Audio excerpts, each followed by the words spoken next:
पटियाला में राहुल गांधी ने खेती बचाओ रैली के तहत प्रेस कॉन्फ्रेंस को किया संबोधित। इस दौरान राहुल गांधी ने पीएम मोदी पर निशाना साधते हुए कहा कि आज मीडिया संस्थानों को अपने कब्जे में ले लिया गया है। राहुल गांधी ने कहा कि 2019 के घोषणा पत्र में कांग्रेस ने किसानों की सहूलियत के लिए वादा किया था, जिसके तहत मंडियों को 40 से 4 किलोमीटर की दूरी पर लाने की बात कही गई थी। कृषि अधिनियमों से किसानों के फायदे की बात को लेकर राहुल ने कहा कि संसद में सरकार ने बहस बिलों पर क्यों नहीं कराई। कांग्रेस के पूर्व राष्ट्रीय अध्यक्ष राहुल गांधी हरियाणा में पिहोवा से खेती बचाओ किसान बचाओ ट्रैक्टर यात्रा की शुरुआत करेंगे। आपको ये बताएं कि राहुल गांधी पटियाला से ट्यूकर बॉर्डर होते हुए हरियाणा में प्रवेश करेंगे। राहुल ट्यूकर बॉर्डर से हरियाणा में प्रवेश करेंगे, जहां पर सबसे पहले वो पिहोवा में जनसभा को संबोधित करेंगे और इसके बाद पिहोवा से कुरुक्षेत्र में ट्रैक्टर लेकर पहुंचेंगे, जहां पर राहुल किसानों की जनसभा के बाद करनाल होते हुए दिल्ली के लिए हो जाएंगे रवाना। जानकारी के अनुसार राहुल गांधी के दौरे में फिर से बदलाव हुआ है। पहले उनका एक दिन हरियाणा में रुकने का कार्यक्रम था और 2 दिन किसानों से संवाद का कार्यक्रम था, लेकिन अब राहुल आज ही दिल्ली लौट जाएंगे। वहीं ट्यूकर बॉर्डर पर राहुल गांधी की ट्रैक्टर रैली का स्वागत करने के लिए कांग्रेस की प्रदेशाध्यक्ष कुमारी शैलजा, पूर्व मंत्री किरण चौधरी यहां पर पहुंच गई हैं, रैली की अगुवाई करेंगी। करनाल में कांग्रेस ने राहुल गांधी के करनाल दौरे को लेकर रूपरेखा तैयार की। हरियाणा प्रभारी विवेक बंसल ने कहा कि राहुल गांधी को कोई रोक नहीं सकता। यूपी में भी राहुल को रोकने की कोशिश की गई, लेकिन वो पीड़ित परिवार से मिले। गृहमंत्री अनिल विज ने राहुल गांधी के हरियाणा दौरे पर सख्त होते हुए चेतावनी देते हुए कहा कि वो अकेले आना चाहे तो आ सकते हैं। सरकार की गाइडलाइन के अनुसार 100 से ज्यादा लोगों को इकट्ठा नहीं होने दिया जाएगा। अनिल विज ने कहा कि हमने कांग्रेस के नेताओं को भी बुलाकर बात की है, इन सब गाइडलाइंस के बारे में बताया है। लोकतंत्र में राहुल गांधी को हाथरस जाने का अधिकार है, वो जाएं, लेकिन उनको राजस्थान भी जाना चाहिए। अनिल विज ने कहा कि गद्देदार ट्रैक्टर पर सवार होकर किसानों की हमदर्दी नहीं ली जा सकती। डीएनडी पर राहुल गांधी ने जानबूझकर गिरकर फोटो शूट कराया। राहुल गांधी की खेती बचाओ यात्रा पर बीजेपी प्रदेशाध्यक्ष ओपी धनखड़ ने निशाना साधा। कहा कि पैसा केंद्र सरकार का, तमाशा पंजाब सरकार और राहुल गांधी का। पहली बार देखा कि यात्रा ट्रैक्टर पर सोफे लगाकर की जा रही है। धनखड़ ने कहा कि कांग्रेस नौटंकी कर रही है। जब वो खुद इसको ला रहे थे तब सही था, लेकिन अब इसको काला कानून बता रहे हैं। कैप्टन अमरिंदर सिंह 2017 में खुद इस कानून को पास कर चुके हैं। धनखड़ ने कहा कि अब खरीद शुरू हो गई है तो झूठ बोल रहे हैं कि एमएसपी धीरे धीरे खत्म हो जाएगी। राहुल गांधी लोगों में भ्रम ना फैलाएं, कोई एजेंडा नहीं बचा, मंडी में खरीद चल रही है। कृषि कानूनों का विरोध करने वाली कांग्रेस पर कैबिनेट मंत्री कंवरपाल गुर्जर ने कहा कि भीड़ जमा करना गैर जिम्मेदारी भरा काम है। अगले 2 से 3 महीनों के बाद कांग्रेस पर किसानों का गुस्सा फूटेगा।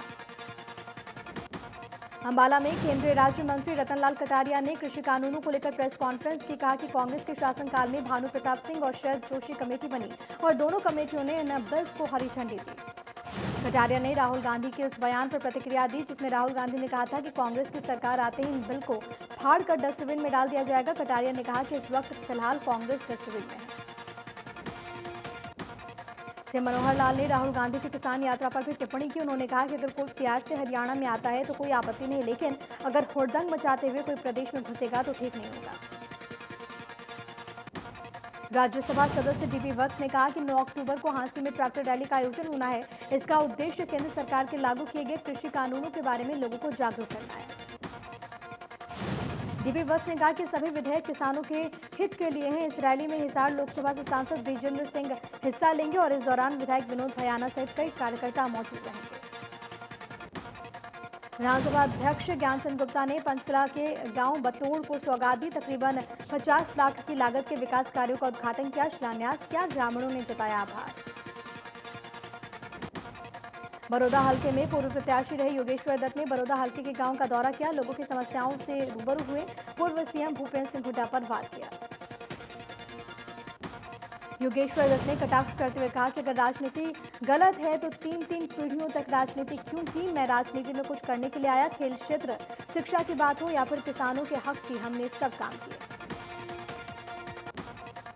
सीएम मनोहर लाल करनाल के अनाज मंडी पहुंचे और अव्यवस्था देखकर अधिकारियों को फटकार लगाई। दरअसल मंडी में धान नमी की जांच करने वाली मशीन खराब थी, जिस पर सीएम ने अधिकारियों को निर्देश दिए कि किसानों को कोई भी परेशानी न हो। इसके अलावा मुख्यमंत्री ने मंडी में खुद अपने सामने बोली लगवाई। इस दौरान किसान के धान की बोली सरकारी रेट से 2 रुपए ज्यादा लगी। उसका धान 1890 रुपए में बिका।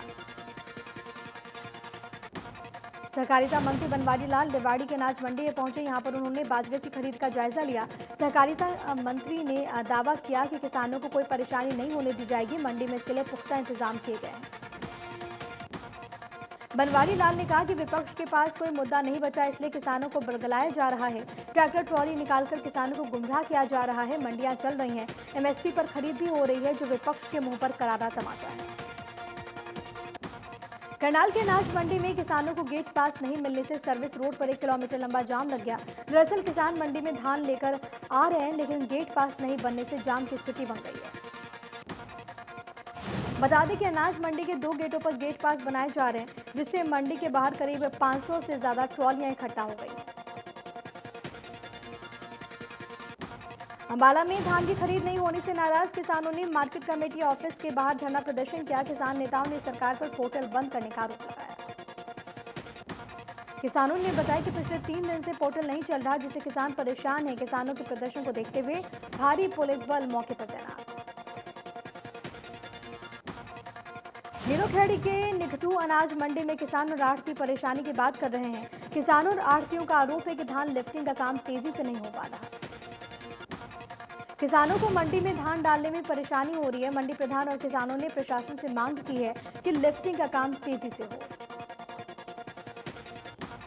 बल्लभगढ़ की अनाज मंडी में धान की खरीद शुरू हो गई है। वहीं इस बार A ग्रेड धान का सरकारी रेट 1885 रुपए निकाला गया है, जबकि सामान्य धान 1868 रुपए रेट निकाला गया। पिछली बार A ग्रेड धान का रेट 1835 रुपए, तो वहीं सामान्य धान का भाव 1815 रुपए में खरीदा गया। किसानों से बात की गई तो उनका ये कहना था कि वो अपनी फसल को बेचने के लिए यहाँ पर आए हैं, लेकिन उनको सही दाम नहीं मिल रहे। सरकारी खरीद अभी शुरू नहीं हुई है। रादौर अनाज मंडी में धान की आवक बढ़ने से रूट पर किसानों की लंबी लाइनें लगी हुई हैं। किसानों का आरोप है कि ऑनलाइन गेट पास के नाम पर उन्हें परेशान किया जाता है। गेट पास के लिए भी किसानों की लंबी कतारें दिखाई दी।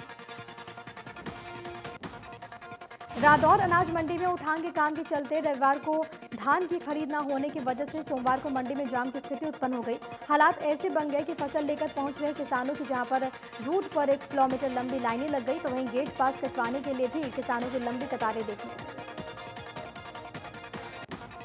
भोलाचीका में सेगा प्लॉट का नाम बदलने को लेकर लोगों ने जताई नाराजगी। कॉलोनी वासियों ने डीएसपी को शिकायत देकर कॉलोनी का नाम बदलने वालों पर कार्रवाई की मांग की। बता दें कि सेगा प्लॉट का नाम बदलकर जेजेपी विधायक ईश्वर सिंह का बोझ लगाया गया था, जिसको लेकर कॉलोनी वासियों ने नाराजगी जताई। कुरुक्षेत्र की शाहबाद अनाज मंडी में सीवर का पानी किसानों के लिए इस कदर परेशानी की वजह बन गया है, क्योंकि धान की फसल बर्बाद हो रही है। जिम्मेदार अधिकारियों को व्यवस्था ठीक करने की बजाय समस्या थोड़ी सी लगती है। यही वजह है कि मंडी सचिव बोले, थोड़ी सी शिकायत है, थोड़ा सा पानी भरा हुआ है, थोड़ी सी फसल खराब हुई होगी। खड़ावाली में नरमा खरीद को लेकर आढ़ती और सीसीआई के अधिकारी के बीच हुई बैठक। अधिकारियों ने कहा कि उन्हें सरकार और विभाग की तरफ से निर्देश दिए गए हैं कि किसान से सीधा नरमा की फसल खरीदा जाए। फरीदाबाद के आर्यनगर में नवविवाहिता की हत्या की कोशिश का मामला आया सामने। पुलिस के अनुसार विवाहिता को फांसी पर लटकाकर मारने की कोशिश हुई है, लेकिन पीड़िता किसी तरह से बचकर भागने में सफल रही। पीड़िता ने अपनी सास, ससुर और ननद पर हत्या करने का आरोप लगाया। साथ ही साथ ये भी बताया कि उसका पति किसी अन्य युवती के साथ फरार है। ससुराल वाले उसे रखना नहीं चाहते। भिवानी में उस वक्त अफरा तफरी मच गई जब महम रोड पर गुजरानी पुलिस चौकी से करीब 500 मीटर दूर स्थित एक होटल संचालक ने अपने पास के होटल संचालक और उसके बेटे को गोली मारकर और होटल संचालक के भतीजे को कुल्हाड़ी मारकर घायल कर दिया। घायल हालत में आपको बताएं कि होटल मालिक के पिता जयकिशन शर्मा और कारिंदे पंकज ने बताया कि उनका पास के ही जेडी होटल संचालक प्रदीप शराब के नशे में धुत होकर आया और आते ही होटल में बड़ी चारपाई को फेंक दिया। हुड़दंग करने लगा, रोकने पर उसने गोली मार दी। मामले की सूचना पर सदर थाना पुलिस और गुजरानी चौकी पुलिस ने मौके पर पहुंचकर घटना की जांच शुरू कर दी। घायलों को गंभीर हालत में भिवानी के सामान्य अस्पताल भर्ती करा दिया गया। दीपावली के त्योहार पर मिलावटी मिठाइयां बेचने वाले लोगों पर स्वास्थ्य विभाग ने कसा शिकंजा। पलवल के किटवाड़ी रूट पर मौजूद कई दुकानों पर स्वास्थ्य विभाग ने की छापेमारी। छापेमारी के दौरान स्वास्थ्य विभाग की टीम ने दुकानों में बर्फी और मिल्क केक के सैंपल भी लिए। साथ ही साथ टीम ने दुकानदारों को मिलावटी मिठाइयां नहीं बेचने की चेतावनी दी। रेवाड़ी में आईपीएल क्रिकेट मैच पर सट्टेबाजी करते हुए 6 सटोरियों पर पुलिस की गाज गिरी। सट्टा खेलते हुए 6 लोगों को पुलिस ने गिरफ्तार किया। उनसे 17,000 रुपए, बाइक, लैपटॉप और मोबाइल बरामद। इलाहाबाद में पुलिस ने मध्य प्रदेश से दाल लाद कर आ रहे ट्रॉले से 1 किलो अफीम बरामद की। पुलिस ने ट्रॉला चालक और परिचालक को गिरफ्तार करके केस दर्ज कर लिया। कोर्ट में पेश कर 7 दिन की रिमांड पर लिया।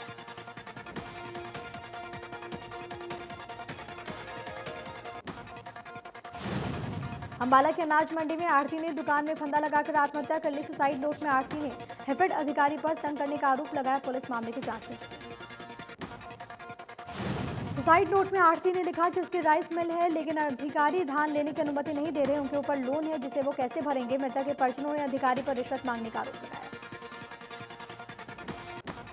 समालखा में पंजाब नेशनल बैंक की शाखा से 83 लाख रुपए गायब होने के मामले में पुलिस ने हेड कैशियर के खिलाफ गबन का केस दर्ज कर लिया है। ब्रांच मैनेजर की शिकायत पर केस दर्ज हुआ।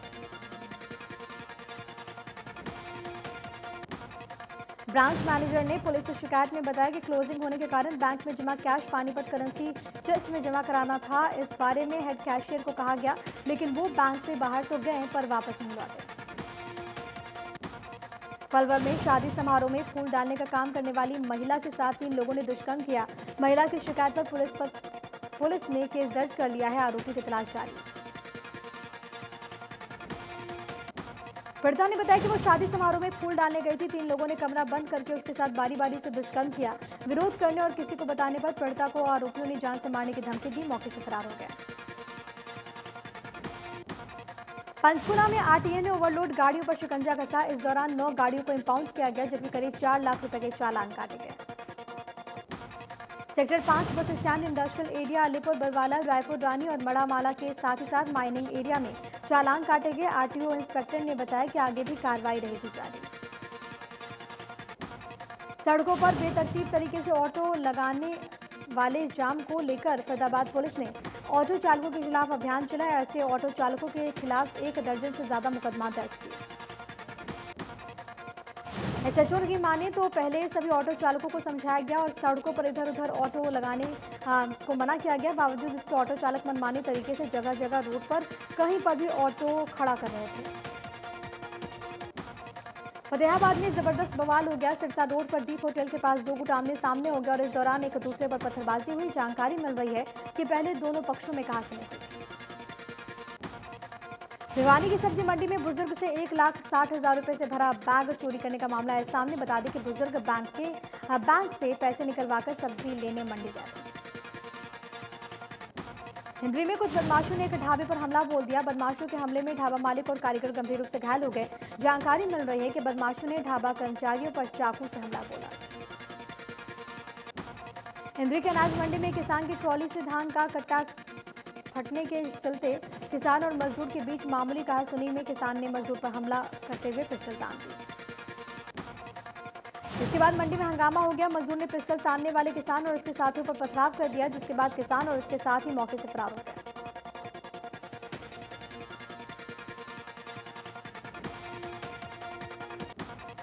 अनाज मंडी में हुए इस हंगामे के बाद मजदूर ने हड़ताल का ऐलान किया है। फिलहाल पुलिस ने मुकदमा दर्ज कर लिया है। जांच शुरू हो चुकी है।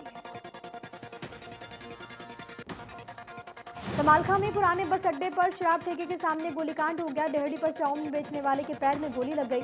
हड़कंप मचा हुआ है। पुलिस आसपास की सीसीटीवी फुटेज खंगालने में जुटी। पानीपत में तेज रफ्तार स्विफ्ट डिजायर कार सवार ने 2 बाइक सवार लोगों को टक्कर मार दी। हादसे में बाइक पर बैठे दोनों लोगों ने मौके पर ही दम तोड़ दिया। ग्रेटर फरीदाबाद में हादसा। ग्रेटर फरीदाबाद में कार चालक ने 2 बाइक चालकों और एक साइकिल सवार को टक्कर मार दी। बाइक चालक ने अस्पताल में इलाज के दौरान दम तोड़ दिया। जानकारी के अनुसार कार चालक तेज रफ्तार में कार को भगा ले गया। वैश्य शराब पर सख्त अम्बाला पुलिस ने 1 महीने के भीतर 17 लोगों को गिरफ्तार किया है। रिमांड के दौरान उनसे कई अहम जानकारियां सामने आई हैं। अम्बाला पुलिस ने खुलासा किया कि जिन लोगों को गिरफ्तार किया गया इनके तार कई राज्यों से जुड़े हुए हैं। अम्बाला पुलिस ने नकली शराब बनाने वाले पूरे गिरोह को गिरफ्तार करते हुए रिमांड पर लिया, जिनसे पुलिस कई और अहम खुलासे होने की बात कर रही है। आपको बताएं कि 12 सितंबर को एलोवेरा जूस की आड़ में नकली शराब बनाने का पहला मामला आया था सामने। पहले एक ट्रक मिला, उसमें एलोवेरा जूस के नाम पर सप्लाई के लिए जारी शराब पकड़ी गई। प्रदेश में अवैध शराब का काला कारोबार थमने का नाम नहीं ले रहा। जगह जगह अवैध शराब और उनसे जुड़े हुए लोगों को पकड़ा जा रहा है। फरीदाबाद में भी ऐसी एक देसी शराब के अवैध फैक्ट्री का पुलिस और एक्साइज विभाग ने संयुक्त कार्रवाई करते हुए भांडाफोड़ किया। पुलिस ने मौके से भारी मात्रा में शराब की पेटियां, शराब बनाने वाले केमिकल और उनके लेबल समेत 5 लोगों को गिरफ्तार किया। गांव सीकरी के पास टीन शेड के अंदर देसी शराब अवैध रूप से बनाई जा रही थी। हाथरस की घटना को लेकर हरियाणा में कांग्रेस नेताओं ने मोर्चा खोल दिया है। सिरसा में कांग्रेस नेताओं ने मूक सत्याग्रह किया, योगी सरकार के खिलाफ नारेबाजी की। गुरुग्राम में कांग्रेस कार्यकर्ताओं ने हाथरस रेप मामले को लेकर धरना प्रदर्शन किया। पुलिस लाइन में महात्मा गांधी की प्रतिमा तक जाने से कांग्रेस कार्यकर्ताओं को पुलिस ने रोक दिया। पुलिस लाइन के बाहर बैठकर कांग्रेस कार्यकर्ता करते रहे नारेबाजी। फतेहाबाद में कांग्रेस ने हाथरस मामले में पीड़िता को न्याय दिलाने की मांग को लेकर मौन सत्याग्रह किया, जिसमें काफी संख्या में कांग्रेसियों ने लिया हिस्सा। रोहतक के कलानौर से कांग्रेस विधायक शकुंतला खट्टर का यह कहना है कि सभी आरोपियों के चौराहे पर खड़ा करके गोली मार दी जाए। कांग्रेस ने पीड़िता के लिए न्याय की मांग करते हुए मौन प्रदर्शन किया। हाथरस कांड को लेकर झज्जर में कांग्रेस ने मौन सत्याग्रह शुरू किया। पूर्व स्पीकर रघुवीर सिंह कादियान के नेतृत्व में कार्यकर्ता लघु सचिवालय पर एकत्रित हुए, हाथरस रेप कांड की निंदा की।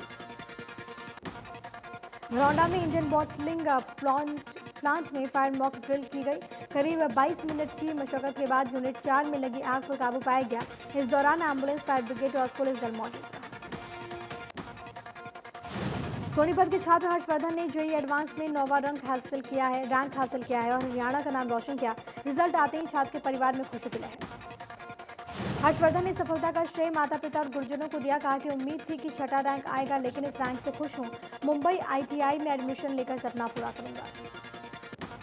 हिसार निवासी दिव्यांशु अग्रवाल ने जेईई एडवांस में ऑल इंडिया में 97 रैंक हासिल किया। दिव्यांशु ने जेईई मेन में ऑल इंडिया में 3री रैंक हासिल की थी। जेईई मेन के दौरान दिव्यांशु ने जेईई एडवांस की तैयारी की। झज्जर में हरियाणा स्टेट क्राइम ब्यूरो ने 2 साल से लापता मासूम को परिजनों से मिला दिया। मासूम बहादुरगढ़ के इंडस्ट्रियल एरिया से लापता हो गया था। पुलिस को अनुज पार्ले फैक्ट्री के पास अकेले घूमता हुआ मिला। अनुज के पिता फैक्ट्री में काम करते थे। उस दौरान परिवार वालों ने उसकी खूब तलाश की। बच्चे का पता नहीं लगने पर वो अपने पैतृक गांव हरदोई जाकर बस गए। हरियाणा में एक दिन में सामने आए 1031 नए मामले, 1,34,000 से ज्यादा कुल संक्रमित केस। 24 घंटे में 21 मरीजों की मौत। मुख्य सचिव विजय वर्धन ने त्योहारों के मौसम को देखते हुए कोविड-19 जागरूकता बढ़ाने के लिए कोविड एप्रोप्रिएट व्यवहार को लेकर बैठक की और विभागों को आपस में तालमेल बनाने को कहा। मुख्य सचिव ने कहा कि लोगों के व्यवहार के मुताबिक ही जागरूकता गतिविधियां तैयार की जाएंगी। विभागों के अतिरिक्त मुख्य सचिव और प्रधान सचिव खुद विभागों की साप्ताहिक समीक्षा बैठक कर रिपोर्ट मुख्य सचिव कार्यालय में भेजें। जाखल में कोरोना से मौतों का आंकड़ा बढ़ा है। वार्ड 4 में रहने वाली एक महिला की कोरोना से मौत हो गई। पटियाला में चल रहा था महिला का इलाज। अम्बाला में कोरोना से एक दिन में 3 लोगों की मौत हो गई। जिले में कोरोना से होने वाली मौतों का आंकड़ा हुआ 100 के पार।